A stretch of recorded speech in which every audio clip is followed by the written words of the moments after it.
ഒന്ന് കമ്മ്യൂണിസ്റ്റ് പാർട്ടിക്ക് പറ്റിയുള്ളത് ഈ ഭാരതം എന്താണ് എന്ന് മനസ്സിലാക്കാൻ അവർക്ക് സാധിക്കാതെ പോയി എന്നുള്ളതാണ്. ഒരു പാർട്ടി ആ പ്രവർത്തിക്കുമ്പോൾ ഏത് പ്രദേശത്താണോ പ്രവർത്തിക്കുന്നത് അവിടുത്തെ ജനങ്ങളുടെ ജീവിതം എന്താണ് എന്ന് മനസ്സിലാക്കണം. ഭാരതത്തിലെ ജനങ്ങളുടെ ജീവിതം എന്താണെന്ന് മനസ്സിലാക്കാൻ കമ്മ്യൂണിസ്റ്റ് പാർട്ടിക്ക് സാധിച്ചു. ഭാരതത്തിലെ ജനങ്ങൾക്ക് അതേത് പ്രദേശത്ത് ജീവിക്കുന്ന ആൾക്കാർക്കും ഒരു ബേസിക് ആയിട്ടുള്ളൊരു പ്രിൻസിപ്പിൾ ഉണ്ട്. അതൊരു നമ്മുടെ നാടിൻ്റെ പ്രത്യേകത ഒരു ആധ്യാത്മികതയുടെ അടിത്തറയിലാണ് ഭാരതം വളർന്നിട്ടുള്ളത്.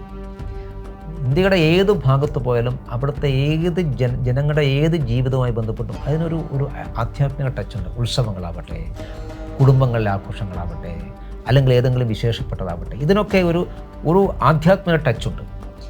അതിനെ നിഷേധിച്ചുകൊണ്ട് ഇന്ത്യയിൽ ഒരു പാർട്ടിക്കും വളരാൻ വേണ്ടി സാധിക്കില്ല. കമ്മ്യൂണിസ്റ്റ് പാർട്ടിക്ക് സംഭവിച്ചത് അവരാദ്യം തന്നെ നമ്മുടെ ഭാരതത്തിലെ ജനങ്ങളുടെ ഒരു ബേസിക് പ്രിൻസിപ്പിൾ നിലയായിട്ട് നിലപാട് സ്വീകരിച്ചു. അതൊരിക്കലും ഡൈജസ്റ്റ് ആവില്ല, ദഹിക്കില്ല. അത് കഴിക്കാൻ തുടങ്ങിയ ആളുകൾക്ക് ഛർദ്ദിക്കും. അത് കുറേ ആളുകൾ കഴിക്കാൻ ശ്രമിച്ചു, അവർക്ക് ദഹിക്കാത്തതുകൊണ്ട് അവർ ഛർദ്ദിച്ചു. അങ്ങനെയാണ് കമ്മ്യൂണിസ്റ്റ് ഇല്ലാതായത്. ഇപ്പോഴും കമ്മ്യൂണിസ്റ്റ് പാർട്ടി അത് മനസ്സിലാക്കുന്നില്ല എന്നുള്ളതാണ് അവരുടെ ഇതാണ്. എവിടെയാണ് കമ്മ്യൂണിസ്റ്റ് പാർട്ടിക്ക് പഴച്ചു പോയത് എന്ന് മനസ്സിലാക്കാനുള്ള ഒരു ബോധ്യം അവർക്ക് ഉണ്ടാകുന്നില്ല എന്നുള്ളതാണ്.